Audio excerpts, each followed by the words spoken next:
எப்பொழுதுமே இருக்கணும். அல்ல நன்மையும், அதான் சங்கீதக்காரன் சொல்லுகிறான், நன்மையும் கிருபையும் என்னை தொடரும் என்று சொல்லுகிறான். நன்மையும் கிருபையும் என்னை தொடரும் என்று சொல்லுகிறான். அப்படி நம்ம பேசணும், அப்படி நம்ம வாழ்க்கையில் நம்ம அறிக்கை செய்யணும். என்னத்தை நடக்க போகுது, என்ன நம்ம வாழ போகிறோம் அப்படின்ற மாதிரி என்ன செய்யக்கூடாது, நம்ம சிந்திக்கக்கூடாது. அல்லேலூயா.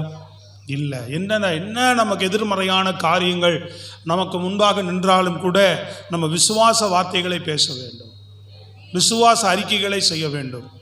நாம் உண்மையாய் கர்த்தரை தேடுகிறவர்களாக இருந்தால், கர்த்தர் மேலே உண்மையான நம்பிக்கை விசுவாசத்தை நாம் வைத்திருக்கிறவர்களாக இருப்பார் என்று சொன்னால் சொல்லணும். இல்லை, நன்மையும் தீமை என்னை தொடராது, பொல்லாங்க என்னை தொடராது. அல்லேலூயா. சத்துரு என்னை தொடர முடியாது. எது என்னை தொடரும்? நன்மையும் கிருபையும் என்னை தொடரும். சத்தமா கையை உயர்த்தி சொல்லுங்க, என் வாழ்க்கையில் நன்மை நடக்கும். தேவன் எனக்கு இரக்கம் பாராட்டுவார், எனக்கு கிருபை செய்வார். வாழ்நாள் முழுவதும் கர்த்தருக்குள்ளாக நான் ஆசீர்வாதத்தோடு வாழ்வேன். சொல்லுங்க, வாயை திறந்து ஒரு அல்லேலூயா. ஆசீர்வாதத்தோடு வாழ்வேன். ஆமே, அப்படி அறிக்கை செய்யணும். அல்லேலூயா. நிறைய காரியங்கள் வரலாம் போகலாம். எத்தனையோ தேவ மனிதருடைய வாழ்க்கையில் மேடு பள்ளங்கள் இல்லாமல் இல்லை. அதிலே சொல்லுங்க, மேடு சோதனைகள் இல்லாமல் இல்லை, நெருக்கங்கள் இல்லாமல் இல்லை, போராட்டங்கள் இல்லாமல் இல்லை, தடுமாற்றங்கள் இல்லாமல் இல்லை. ஆனாலும் கூட பிரியமான தேவனுடைய பிள்ளைகளை, ஆண்டவர் அத்தனை பேரையும் தம்முடைய நன்மையும் கிருபையும் உண்மையாய் தேடுகிற தம்முடைய பிள்ளைகளை தொடரும்படி அவர்களுக்கு கிருபை செய்திருக்கிறார். மோசேயினுடைய வாழ்க்கையை நம்ம பார்க்கிறோம். அல்லேலூயா.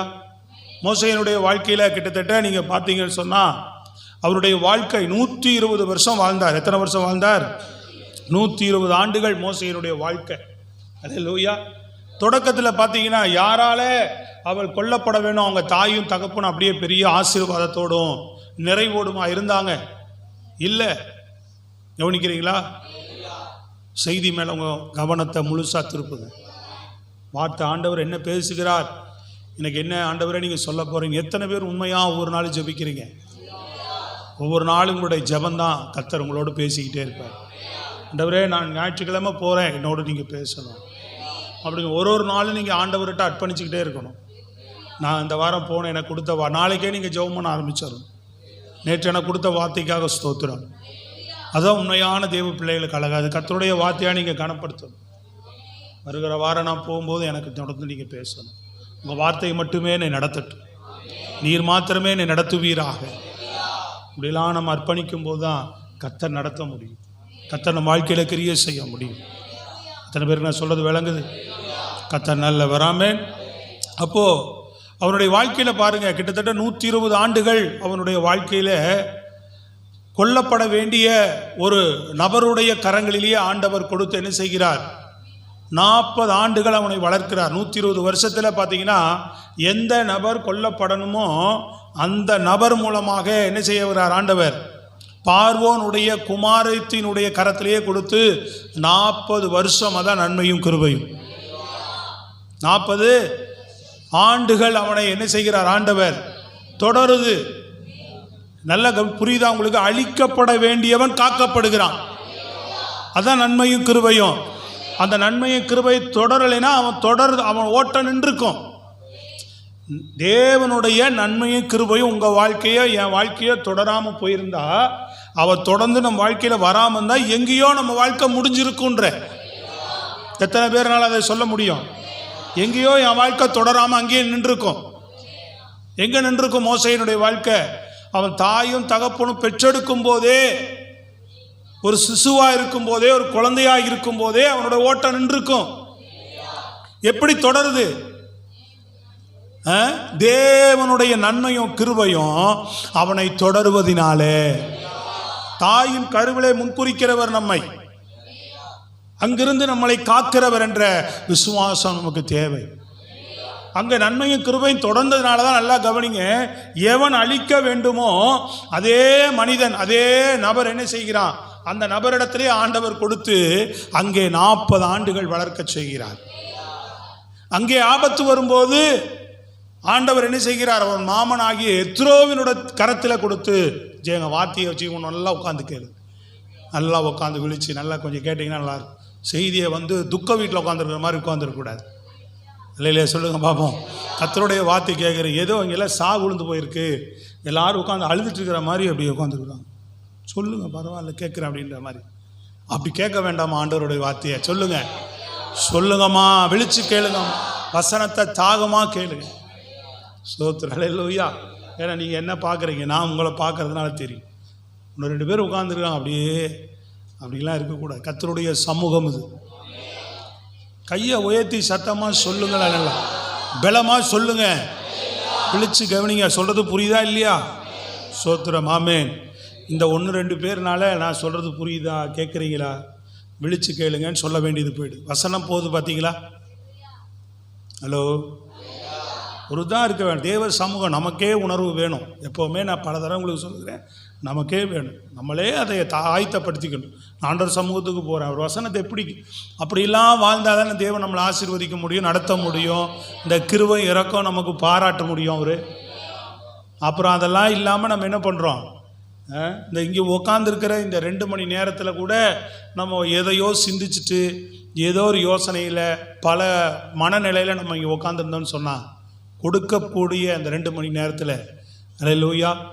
ஆமாம், இன்றைக்கி முழு இருதயத்தோடு பாட்டு பாடுறோம். அது மட்டும் இல்லை, முழு இருதயத்தோடு அவரை உண்மையாக ஆராதித்து ஒரு வசனங்களை நாம் இருதயத்தை திறந்து கேட்குற நபராக இருக்கணும். சத்தமாக ஒரு அழிய சொல்லுங்கள்.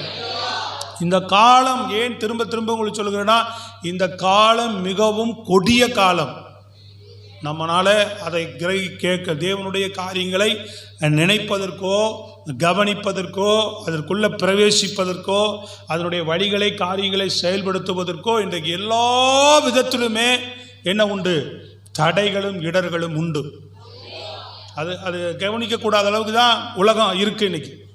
ஆனால் அதை கடந்து நாம் ஆவியில் தேவனை விசுவாசித்து, ஆண்டவரே இதெல்லாம் தள்ளி உங்களை பார்த்து ஓடுவதற்கு எனக்கு கிருபை தாங்கன்னு சொல்லி கேட்டு தொடர்ந்து ஓடிக்கிட்டே இருக்கணும். தொடர்ந்து ஒரு பாதையில் நடந்துக்கிட்டே இருக்கணும். அதை தவற விட்டோம் என்று சொன்னால் இந்த கடைசி காலத்தில் எவ்வளவு கொடுமையான வாழ்க்கைக்கு நேரம் நம்ம பயணம் போயிடும். சொன்னல, பாக்கியவான்னா என்னது? அவருடைய சமூகத்தில் போய் களி கூறும்போது தான் தெரியும் நமக்கு, ஆண்டவரே நான் எவ்வளவு பாக்கியம் பெற்ற வாழ்க்கை. ஆமென். அல்லேலூயா. இந்த பூமியில் நான் பட்ட பாடுகளுக்கு, வடித்த கண்ணீர்களுக்கு, உம்மை தேடின தேடுதலுக்கு கர்த்தர் எனக்கு பாராட்டின அந்த இரக்கம், மகிமையின் ராஜ்யம். அல்லேலூயா. அவர் சமூகத்தை நமக்கு தருகிறார். அந்த உங்களுக்கு கொடுக்கக்கூடிய சந்தோஷத்தை அப்போ யாராலும் எடுத்துக்கொள்ள முடியாதுன்னு சொல்லியிருக்கிறார். விளங்குதா இல்லையா உங்களுக்கு? ஸ்தோத்திரம். Praise the Lord. அதனால் நம்மை தேவன் பக்கமாகவே நம்முடைய கவனங்களையும் எண்ணங்களையும் நம்ம எங்கே திருப்பினாலும் சரிதான், நாம் ஆண்டவர் பக்கமாகவே நம் கவனங்களையும் எண்ணங்களையும் திருப்பி வச்சுட்டே இருக்கணும். ஸ்தோத்திரம். Praise the Lord. அல்லேலூயா. நல்ல 2 கரங்களை உயர்த்தி சத்தமாக சொல்லுங்க. அப்பாவுடைய நாமம் மகிமைப்படுவதாக. ஆமென். ஸ்தோத்திரம். கர்த்தர் நல்லவர். ஆமென். அப்போது மோசேயினுடைய வாழ்க்கையில் அடுத்த 40 ஆண்டுகள் பார்த்தீங்கன்னா அவன் வாழ்க்கை முடிய வேண்டியது. தனித்து விடப்பட்ட நிலையில் அங்கே ஒரு நன்மை கிருபை அவனை தொடர்ந்தனால தான் அவன் வாழ்க்கை இன்னும் ஒரு 40 வருடம் தொடருகிறது. அடுத்தது ஆண்டவரே அவனுடைய கரத்தில் பொறுப்பெடுக்கிறார். ஆண்டவருடைய கரத்திலே நடத்தப்படுகிறான் மீதி 40 ஆண்டுகள். அப்போ அந்த நன்மையும் கிருபையும் 120 ஆண்டுகள் ஜீவனுள்ள நாளெல்லாம் அவனை தொடர்ந்ததினாலே அவன் ஓடிக்கிட்டே இருந்தான் பாருங்க. அவன் வாழ்க்கை கையை தட்டி சொல்லுங்களேன், புரியுதா உங்களுக்கு? அப்போ நம்ம வாழ்க்கை இன்னைக்கு தொடர்ந்துக்கிட்டே இருக்கு. உன் வாழ்க்கை மேடு பள்ளங்கள் வருகிறது, எத்தனையோ போராட்டங்கள் நம்ம வாழ்க்கையில் வருகிறது. அல்லேலூயா. எவ்வளவோ விஷயங்களை நாம் சந்திக்கிறோம். ஆனாலும் நன்மையும் கிருபையும், தேவனுடைய நன்மையும் கிருபையும் உன்னை தொடருகிறதுனால உன் வாழ்க்கை தொடர்ந்து கொண்டே இருக்கு. நம்ம வாழ்க்கை தொடர்ந்து ஓடிக்கிட்டு இருக்குது கிறிஸ்துவுக்குள்ள. ஸ்தோத்திரம். அல்லேலூயா. அது இந்த பூமியில் இதெல்லாம் கடந்து நமக்கு ஒரு பாக்கியத்தை, ஒரு ஆசீர்வாதம், நன்மை உண்டாகும். எங்க நெருக்கங்கள் வரும், பாடுகள் வரும், பிரச்சனைகள் இருக்கலாம். ஆனாலும் அதிலேயே நம்ம நம்ம ஓட்டம் அதிலேயே முடிந்து விடாமல் நன்மையை பெற்று தேவனிடத்தில் கிருபையை பெற்று தொடர்ந்து ஓடுவதற்கு கர்த்தர் நமக்கு கிருபை செய்துக்கிட்டே இருப்பார். ஸ்தோத்திரம். அல்லேலூயா. சொல்றது புரியுதுங்களாங்க? இந்த விசுவாசம் நமக்கு தேவை. தேவனை தேடுகிற பிள்ளையாகிய என் வாழ்க்கையில நன்மையும் கிருபை ஜீவனுள்ள நாளெல்லாம், சொல்லுங்க, என் வாழ்நாள் முழுவதும் உயிரோடு இருக்கிற வரைக்கும் தேவனுடைய நன்மையும் கிருபையும் என்னை தொடரும். சொல்லிக்கிட்டே இருக்கணும். அன்னைக்கெல்லாம் பரிசுத்தவான்கள் ஆசீர்வாதமாக வாழ்ந்தாங்க, தேவ நாமத்துக்கு மகிமையாக வாழ்ந்து முடித்தாங்கன்னா எப்படி? வசனங்களை சொல்லி சொல்லி, வார்த்தைகளை சொல்லி சொல்லி, தேவனை பார்த்து பேசி பேசி தான் வாழ்க்கையில் வெற்றி பெற்றாங்க. இன்னைக்கு அந்த அனுபவம் குறைந்து போய் இருக்கிறது. அல்லேலூயா. சூழ்நிலைகளும் காரியங்களும் என்ன பண்ணுது? நம்மளை குறைந்து போக பண்ணுது. கொஞ்சம் ரெஸ்ட் கிடைத்தாலே தேவனை நினைக்கிறதுக்கு பதிலாக என்ன பண்ணுறோம்? செல்லை கையில் தூக்கிடுறோம், அல்லது டிவியை கையில் எடுத்துடுறோம், இல்லை ஏதாவது ஒரு பொழுதுபோக்கு காரியத்தில் கவனத்தை செலுத்திடுறோம், இல்லை விடு அப்படின்ட்டு கண்டுக்காமல் போயிட்டே இருக்கிறோம். தேவனை நினைக்க மறக்கிறோம். சோத்திரம். புரியுதுங்களா உங்களுக்கு? பாருங்கள், இந்த இட விஷய காரியமாக நான் அலைஞ்சிட்டு இருக்கிறேன். இந்த காரியம் பெரிய சாதாரண ஒரு விஷயம் இல்லை, உங்களுக்கு தெரியும். அல்லேலூயா. சொல்கிறது புரியுதுங்களா இல்லையா? எவ்வளோ பெரிய ஒரு காரியம்தான் இது. அது முழுவதும் என்னை என்ன செய்கிறது? ஆளுகை செய்து தான் இருக்கிறது. என்ன விஷயத்தை நோக்கி தான் ஓடுறேன். அதுவும் தேவனுடைய சபைக்காக ஒரு இடத்தை ஆயத்தம் பண்ணுறதுக்கு. ஆனாலும் கூட அதில் நான் கவனமாக என்ன பண்ணுறேன்? அந்த எண்ணம் என்னை முழுவதும் ஆளுகை செய்யாதபடி அதை கடந்து நான் ஆண்டவரோடு இருக்கவும், ஆண்டவருடைய சித்தத்தை செய்யணும், ஊழியத்தை செய்யணும்னு ஆவியில் நிதானித்து ஆண்டவர் பக்கமாக என் கவனத்தை சிந்தையும் திருப்பி வச்சுட்டே தான் இருக்கிறேன். கைகளை உயர்த்தி சொல்லுங்க. செய்கிறது ஆண்டவருடைய காரியத்துக்கு தான். அதுக்கு பிரயாசப்படுறது தேவனுடைய ஊழிய காரியமாகத்தான். சொல்றது புரியுதுங்களா? அல்லேலூயா. இதற்கு நமக்கு பார்த்தீங்கன்னா நல்ல ரிசல்ட் எல்லாம் வராது. சில பேருடைய வார்த்தைகள் நம்மை துக்கப்படுத்தும். நம்மகிட்ட சிரித்து பேசுகிறவர்கள் சில பேர் வெளியில் போய் பேசுகிறத நம்மகிட்டே சொல்கிறாங்க. அல்லேலூயா. சில பேர் எதிர்மறையான வார்த்தைகள், எதிர்மறையான கருத்துக்கள். அல்லேலூயா. அதெல்லாம் கேட்கும் போதும் நம்ம அவங்கள்ட்டையும் சிரிச்சுக்கிட்டே தான் போகிறோம், அவங்க நம்மகிட்ட வந்து சிரிச்சுக்கிட்டே தான் போகிறாங்க. ஆனால் இதெல்லாம் குற்றப்படுத்தி பேசுகிற நபர்களுடைய வார்த்தைகள், எவ்வளோ காரியங்கள் வந்துக்கிட்டு தான் இருக்குது. ஆனால் நம்ம ஓடுறது யாருடைய காரியத்துக்காக ஓடுறோம்? ஆமாம். ஆனாலும் இப்படிப்பட்ட ஒரு காரியம், இது எல்லாத்தையும் சுமந்து எல்லாத்தையும் வச்சுக்கிட்டு தேவ சமூகத்தில் வச்சுட்டு பிரைஸ் அல்லேலூயா. நம்ம ஆண்டவரை தேடுகிறவர்களாக, ஆண்டவருடைய அவரை பார்ப்பதில், அவரோடு நடப்பதில், அவருடைய ஊழியத்தை செய்வதில், அவருடைய சித்தம் செய்வதில் நாம் கவனம் சிதறிவிடாதபடி சோத்திரம் ஓடும்போது அவர் நமக்கெல்லாம் செய்வார். கையை வைத்து சொல்லுங்க. அவருடைய காரியமாக இருந்தாலும் அப்படி தான் இருக்கணும், ஒரு ஊழியமாக இருந்தாலும் அப்படி தான் இருக்கணும். சோதரம். அப்போ உங்களுடைய தனிப்பட்ட வேலையில் எவ்வளோ கவனமாக இருக்கணும் பாருங்க. தனிப்பட்ட விஷயங்களிலே நம்ம எவ்வளோ கவனமாக இருக்கணும் இல்லையா? எத்தனை பேருக்கு நான் சொல்றது புரியுது இன்னைக்கு? சோதரம். அல்லேலூயா. ஓடிக்கிட்டே இருக்கிறோம், அந்த ஓட்டம் ஓடிடும். சில நேரங்களில் ஓடிருங்க. தொடருது அப்படின்னா எதில் தொடர்றோம் அப்படின்றது தான் முக்கியம். என் வாழ்க்கை ஒவ்வொரு நாளும் கிறிஸ்துவுக்குள்ளேயே தொடர்கிறதா? தேவனாலேயே ஒவ்வொரு நாளும் நான் நடத்தப்படுகிறேனா? இல்லை எங்கேயோ தேவனுடைய தொடர்பு துண்டிக்கப்படுதான்னு பார்க்கணும். தொடர்பு துண்டிக்கப்பட்டால் நன்மையும் கிருபையும் போயிடும். அங்கே என்ன தெரியுங்களா? முதல்ல வருதே நமக்கு என்ன தெரியுமா? ஆத்தும மரணம். அதை நீங்கள் அறிந்து கொள்ளணும். என்ன வருது? முதல்ல ஆத்தும மரணம் நமக்கு வருகிறது என்பதை நீங்கள் மறந்துடக்கூடாது. கவனிக்கிறீங்களா? என்ன வருது நமக்கு? ஆத்தும மரணம். நமக்கு முதல் வரக்கூடியது ஆத்தும மரணம் தான். சோத்திரம். அது நம்ம. ஆனால் சில பேர் சரீரத்தில் மரித்தவர்களாக இந்த ஆண்டவர் என்ன சொல்றார்? மரித்தவனை அது மாதிரி நிலைமை ஆயிடும். அப்படி இருக்கக்கூடாது. அல்லேலூயா. கிறிஸ்துவுக்குள்ள வாழ்கிறவர்களாக, ஜீவிக்கிறவர்களாகவே தொடர்ந்து கிறிஸ்துவின் மேலே நம்ம சிந்தையை வைத்து ஓடுகிறவர்களாக இருக்கணும். Praise the Lord. அல்லேலூயா. பாரம்பரியமாக ஒரு பேர் கிறிஸ்தவனாக நாம் வாழாதபடி கிறிஸ்துவுக்குள் வாழ்கிறவர்களாக, நம்மை நிதானித்து அர்ப்பணித்து ஓடுகிறவர்களாகவே காணப்பட வேண்டும். சத்தமாக கையை உயர்த்தி சொல்லுங்க. முழு பலத்தோடு சத்தமாய் சொல்லுவோம். அதை நிதானித்து ஓட வேண்டும். இன்னைக்கு நிதானிக்க தவறுகிறோம். சோத்திரம். அதற்குள் ஓடுகிறதுக்கு தவறுகிறோம். Price God.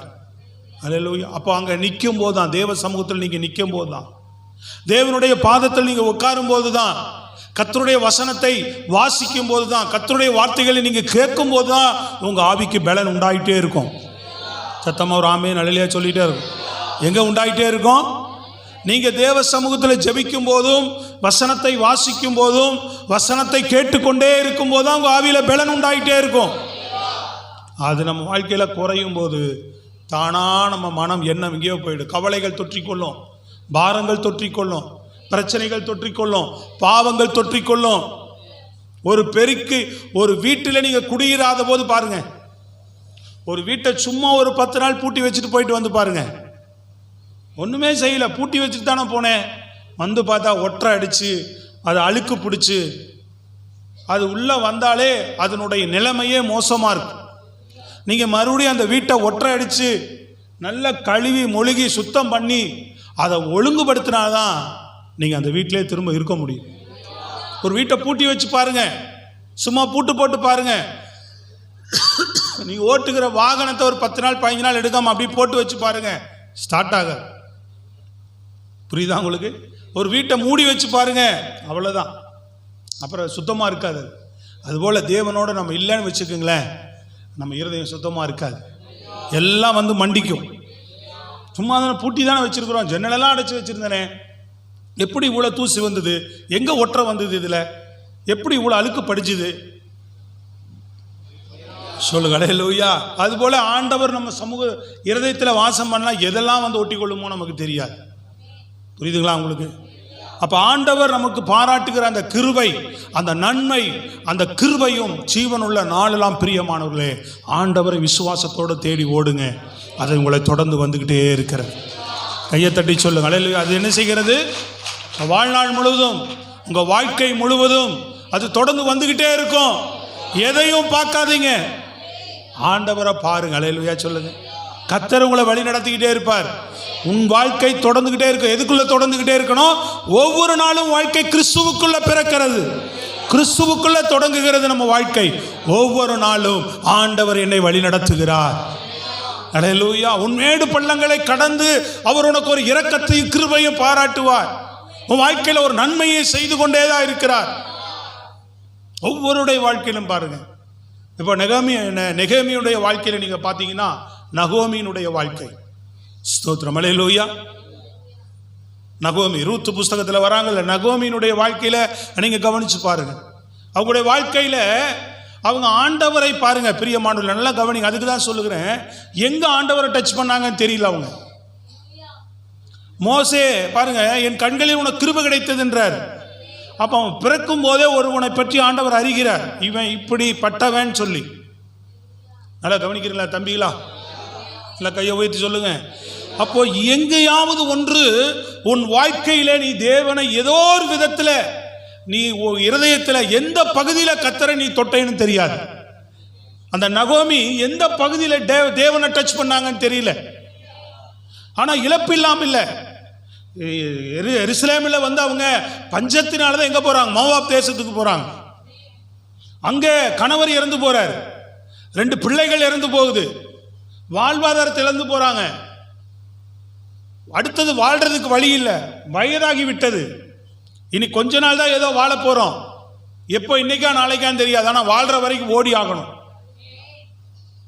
அப்போ எருசலேமில் தேவன் ஜனங்களை நினைத்திருக்கிறார் என்று சொல்லி திரும்ப எருசலேமுக்கு அவள் புறப்பட்டு வரும்போது ஒரு நன்மை தொடர்ந்து வந்தது பார்த்தீங்களா? ஒரு கிருபை தொடர்ந்து வந்தது பார்த்தீங்களா? அதுதான் ரூத் என்கிற வடிவிலே அவளை ஒரு நன்மை, அவள் ஒரு கிருபை அவளை தொடர்ந்து வருது. நல்ல ஜீவனோடு தட்டி சொல்லணும். புரியுதா இல்லையா உங்களுக்கு? அல்லேலூயா. அவள் சொல்லுகிறார், ரூத்தை பார்த்து சொல்லுகிறார், மகளே, நான் உனக்கு என்ன செய்ய முடியாது? திருமணம் செய்து வைக்க முடியாது. அல்லேலூயா. உனக்கு ஆகாரம் நான் கொடுக்க முடியாது. எனக்கு தங்குகிறதுக்கு வீடு இல்லை, சாப்பிட்றதுக்கு ஆகாரம் இல்லை, உனக்கு திருமணம் பண்ணி கொடுக்க என்ற பிள்ளைகள் இல்லை, அதுக்குரிய வயதும் எனக்கு இல்லை, எதுவுமே என்கிட்ட இல்லைன்னு சொல்றான். நல்லா கவனிக்கிறீங்களா? ஆனா ரூத்தினுடைய ஸ்டேட்மெண்ட் என்ன தெரியுங்களா? 1ஆம் அதிகாரத்தில் நீங்க வாசிங்க, ரூத் புஸ்தகத்தில் 1ஆம் அதிகாரத்தை எடுத்துக்கொள்ளுங்க, வாசிங்க பார்ப்போம். 16வது வசனத்தை வாசிங்க பார்ப்போம். அதற்கு ரூத் நான் உம்மை பின்பற்றாமல் உம்மை விட்டு திரும்பி போவதை குறித்து என்ன சொல்றா பாருங்க. நான் உம்மை பின்பற்றாமல். சத்தமா புரியுதா உங்களுக்கு? எல்லாரும் வாசிங்க. நான் உம்மை பின்பற்றாமல் உம்மை விட்டு திரும்பி போவதை குறித்து என்னோட பேச வேண்டாம். பாத்தீங்களா? அல்லேலூயா.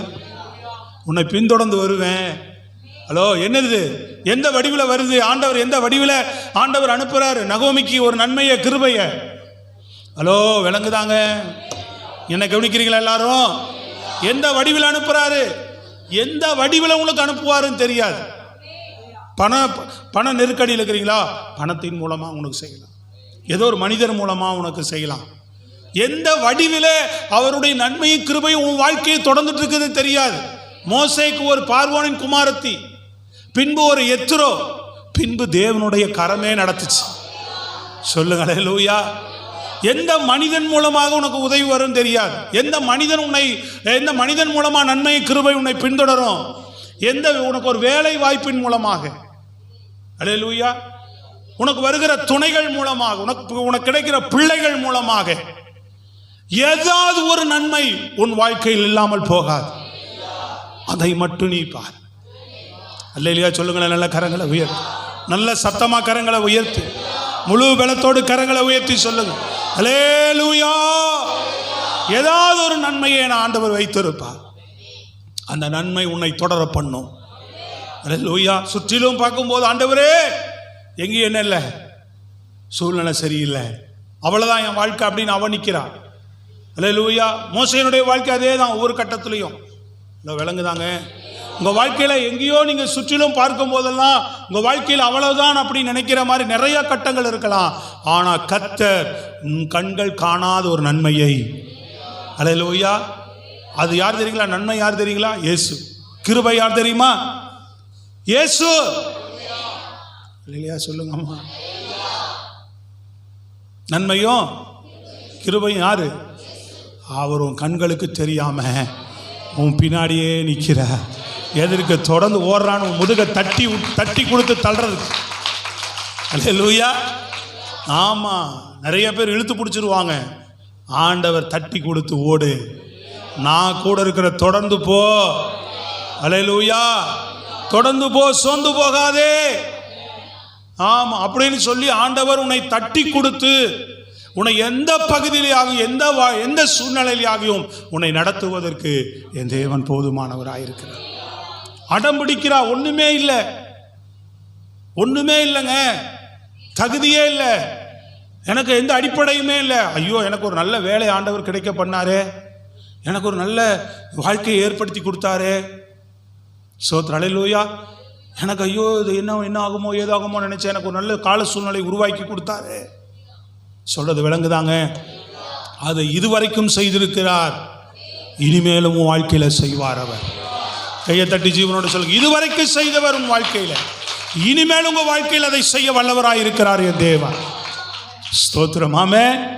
இனிமேலும் செய்வார் அவர். அதே போலதான் மொர்தெகாயினுடைய வாழ்க்கையில நீங்க பாருங்க.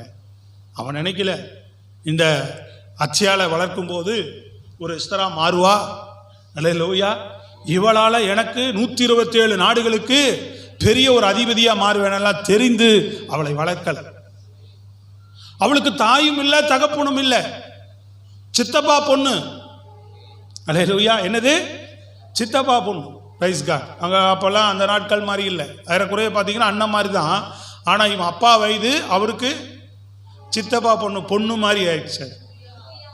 ஏன்னா அந்த நாளில் ரொம்ப வயது மூத்திருந்தா கூட என்ன செய்வாங்க, 25 இவருக்கும் பிள்ளை பிறக்கும், பிள்ளைக்கும் பிள்ளை பிறக்கும், அம்மாவுக்கும் பிள்ளை பிறக்கும். அது 70 60 எல்லாம் நடந்ததாகவே சொல்லுவாங்க. இப்போ 40 50 வருஷத்துக்கு முன்னாடி 60 வருஷத்துக்கு முன்னாடியே இதெல்லாம் நடந்ததாக சொல்லுவாங்க. யார் பிரசவத்துக்கு போனா? பொண்ணும் பிரசவத்துக்கு போகுது, அம்மாவும் பிரசவத்துக்கு போகுது. அல்லேலூயா. பொண்ணுக்கு இது முதல் குழந்தை, அம்மாவுக்கு இது 12வது குழந்தை. அவ்வளோ விளங்குதா இல்லையா உங்களுக்கு? சத்தமாக சொல்லுங்க. அப்படி நடந்த காலம் உண்டு. இன்னைக்கு ஒரு குழந்தை பிறப்பதற்கு தலைகெல்லாம் நின்று தண்ணி குடிக்கிறோம். இல்லையா? சொல்லுங்க. சத்தம் வரமாட்டேங்குதேங்க. உண்மையா இல்லையா? அந்த காலமெல்லாம் அப்படி இருந்ததில்ல. சோத்திரம். பிரைஸ் எல்லாம். யோசேப்பெல்லாம் பார்த்தீங்கன்னா அவன் பெஞ்சமின்லாம் கடைசி குட்டினா, ரூபன்லாம் ரொம்ப பெரிய ஆள் ஆகிட்டார் அப்போவே. அந்த இதுக்கே அந்த ஸ்டேஜுக்கே அவங்களுக்கே 12 பேர் தான். அப்படி இருந்தது. ரைசலா அப்போது இவன் சித்தப்பா உன்னுடைய 2 பேர் அப்பா அம்மா 2 பேர் செத்து போனாங்க. அப்போ இவன் வந்து அவளை பரிதாபப்பட்டு பாருங்க, அந்த அன்பு அவன் ஏதோ ஒரு நேசம் வைத்து அவன் சுயநலம் இல்லை, இதனால் எனக்கு என்ன லாபம் இருக்க போகுது இல்லையிலே சொல்லுங்கள். அதனால் அவன் சிரமப்படணும், அந்த பெண்ணை வளர்க்குறதுக்கு எவ்வளோ கடினமான காரியங்களை அவன் செலவழிக்கணும். அப்போ அவன் மேலே எவ்வளவு பாசம் வைத்திருந்தால் அவளை பிடிச்சிட்டு போகும்போது எப்பா இப்போது எங்கேயாவது இழுத்துட்டு போயிட்டாங்களா அது அரண்மனைக்கு விடு. இன்னைக்கு எத்தனை பேர் எப்படி நினைக்கிறான், எங்காவது ஓடி போச்சா போட்டும் போ, எப்படியோ போயிடுச்சா வாழ்க்கை முடிஞ்சுதா போ அப்படின்னு இன்னைக்கு தண்ணி தொழிச்சுடுற உலகத்தில் நம்ம இருக்கிறோம் இல்லையா. வளர்ப்பு பிள்ளை அரண்மனைக்கு பிடிச்சிட்டு போயிட்டாங்க, சாப்பாடு தண்ணி இல்லாமல் அந்த மகளுடைய நலனை விசாரிக்கிறதுக்கு வாசலே உட்காந்துருக்கிறான் பாருங்க. ஹலோ விளங்குதாங்க, புரியுதாங்க உங்களுக்கு? ஸ்தோத்திரம் அல்லேலூயா. ஆமாம், இப்படி ஒரு நன்மையும் கிருபையும் இந்த அச்சையாள் மூலமாக இந்த எஸ்தர் மூலமாக வரும் என்று அவள் என்ன செய்யல, மொர்தெகாய் நினைச்சு கூட பார்க்கலாம், நினைச்செல்லாம் வளர்க்கல. ஆனால் எங்கேயோ ஒரு பக்கம் ஆண்டவர் மேலே உண்மையான அந்த அன்பு நேசம் இருந்தனால கர்த்தர் எங்கேயோ மூளையில் இருந்தவனை பார்த்தீங்களா, அவன் வாழ்க்கையில் போராட்டம் இல்லாமல் இல்லைங்க, மரண தேதி குறிக்கப்பட்ட நபர் அவன். அல்லேலூயா, மரண தேதி குறிக்கப்பட்டவன். அவளை வளர்க்கறதுக்கு அடிமைத்தன தேசத்தில் எத்தனையோ சிரமப்பட்டிருக்கலாம், அவள் பிடிக்கப்பட்ட போகும்போது அரண்மனை வாசல் எத்தனையோ சிரமப்பட்டான். ஆனால் கர்த்தர் ஒரு நன்மையும் கிருபையும் இந்த அச்சையாள் மூலமாக இந்த எஸ்தர் மூலமாக தனக்கு வரும் என்பதை அவன் நினைத்து கூட பார்க்கல. அல்லேலூயா. எப்படிப்பட்டவனாக இருந்தான் மொர்தெகாய், எப்படிப்பட்டவனாக இருந்தான்? தேசத்திலே பெரிய மனிதனாக கர்த்தர் உயர்த்தினாராம். யார் மூலமா வந்த உயர்வது சொல்லுங்களேங்க? நன்மையும் கிருபையும் சொல்லுங்க, நன்மையும் கிருபையும் பின்னாடியே ஒன்று வருது, அவளுக்கு தெரியவே இல்லை. கையை தட்டி சொல்லுங்களேன், நல்ல ஜீவனோடு கையை தட்டி சொல்லுங்க, உன்னை வச்சிருக்கிறார் ஆண்டவர். ஸ்தோத்திரம் அல்லேலூயா. அது ஏற்ற வேளையில் உனக்கு விளங்க பண்ணுவார். இயேசு ராஜாவாகிய ஆமை நன்மையும் கிருபையும் அவர் உன்னோடு கூடவே வந்து கொண்டே இருக்கிறார். எங்கேயும் உன்னை ஒரு இடத்துல என்ன செய்ய மாட்டார், உன் வாழ்க்கை தொடராதபடி எங்கே நீ முடிய போதோன்னு நினைக்கிறையோ அங்கே உன்னை தொடர பண்ணுவார். உன் வாழ்க்கை இந்த பூமியில் முடிகிற வரைக்கும், அதான் சொன்னார், உலகத்தின் முடிவு பரியந்தமும் சகல நாட்களிலும் நான் உங்களோடு கூட இருப்பேன். விசுவாசிக்கிறவங்க கையை உயர்த்தி அல்லேலூயா. பிரைஸ் காட், அல்லேலூயா. அப்படிப்பட்ட நம்பிக்கை உடையவர்களாக நம்ம வாழணும். இப்படிப்பட்ட தேவனை நீங்களும் நாங்களும் ஆராதிக்கிறோம். அல்லேலூயா. அவர் சர்வலோகத்தையும் படைத்தவர் தான். உன்னை என்னை அதிகமாக நேசிக்கிறவர், உன்னை என்னை அதிகமாக அன்பு கூறுகிறவர். நீ அவரிடத்தில் அன்பாக இருந்தால் போதும். அவரை எங்கேயாவது ஒரு இடத்துல நீங்கள் உன் இருதயத்தில் நீ தொடக்கூடிய ஒரு மனப்பான்மை உனக்கு இருந்ததுன்னா சொல்லுங்கள். இன்றைக்கி நகோமின்னு எத்தனை பேர் வச்சுக்கிறாங்க? ஹலோ, எத்தனை விசுவாசிகள் நகோமின்னு பேர் வச்சுக்கிறாங்க? இன்னைக்கு அவள் பேரே இல்லாமல் போயிருக்குங்க. அல்லேலூயா. இன்னைக்கு தாவீது சந்ததி, இயேசு கிறிஸ்துவின் சந்ததியை நகோமியை விட்டுட்டு பார்க்க முடியாது. யாரை விட்டுட்டு பார்க்க முடியாது? சத்தமாக சொல்லுங்க, புரியுதா உங்களுக்கு? எவ்வளோ பெரிய மேன்மையை கர்த்தர் கொடுக்குறாரு பாரு. முடிய போகிற வாழ்க்கைங்க. ஸ்தோத்திரம், பிரைஸ் எல்லாம். மொர்தெகாய் அவ்வளோதான். ஆனால் 127 நாடுகளுக்கு பெரிய அதிபதியாக மாறுறார். அகஸ்வரு ராஜாவுக்கு ஈக்குவலாக பெரியவனாய் அரண்மனையிலே, சூசான் அரண்மனையிலே அவன் ஒரு பெரிய மனிதனாக தேவன் உயர்த்தி வைக்கிறார். யார் மூலமாக வருது? எஸ்தர் மூலமாக. அவன் நினச்சி கூட பார்க்கல. அந்த நன்மையும் கிருபையும் பின்னாடி நாளைக்கு எனக்கு இவ்வளோ பெரிய உயர்வை இந்த மகள் மூலமாக எனக்கு தேடி தருன்னு அவன் நினைக்கலங்க. கையை தட்டி ஜீவனோடு சொல்லுங்க பார்ப்போம். ஹல்லேலூயா, ஹல்லேலூயா.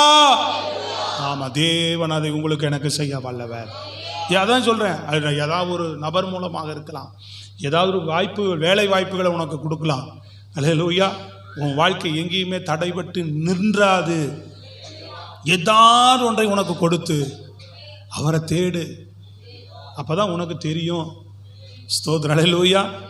அவரை தேடுங்க, அவரை பாருங்க, அவர் சமூகத்தை தேடி பாருங்க, அவரை விசுவாசித்து பாருங்க, அவரை துதித்து பாருங்க. அவர் தட்டி கொடுப்பார். நான் இருக்கிறேன்ற சத்தம் அப்போ தான் உனக்கு கேட்கும். நீ மாம்சத்தில் இருதயம் அடைச்சிருக்கிற வரைக்கும் நமக்கு அவர் சத்தம் கேட்காது.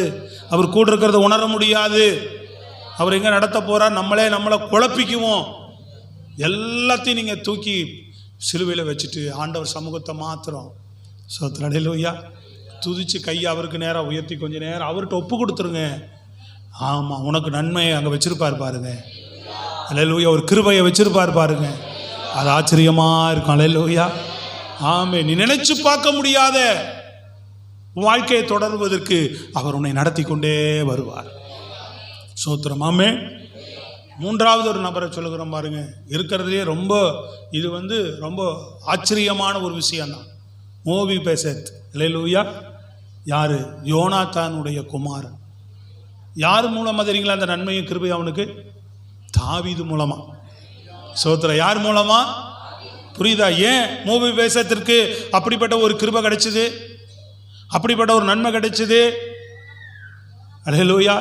யோனாத்தான் எங்கேயோ ஒரு பக்கம் அவன் தேவன் மேல அன்பு பாராட்டி தாவீதுக்கு உதவி செய்ததுனால, தாவீதினிடத்துல நட்பு பாராட்டினதுனால, இன்னைக்கு தாவீது ராஜ்யத்துக்கு வந்த பிறகு அவன் கேட்கிறான், நான் யோனாத்தானின் நிமித்தம் சவுலின் குடும்பத்திற்கு உதவி செய்ய யாராவது இருக்கிறாங்களா?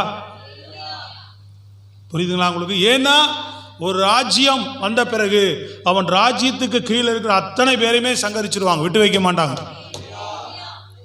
விளங்குதுங்களாங்க? 2 காலும் முடமானவன், அவன் வாழ்க்கையில பயந்து ராஜ்யத்திற்கு ராஜாவுக்கு பயந்து ஒளிந்து வாழ்கிறவன். நல்லா கவனிக்கிறேங்க, எப்படி வாழ்றவன்? பயந்து ஒளிந்து வாழ்றவங்க.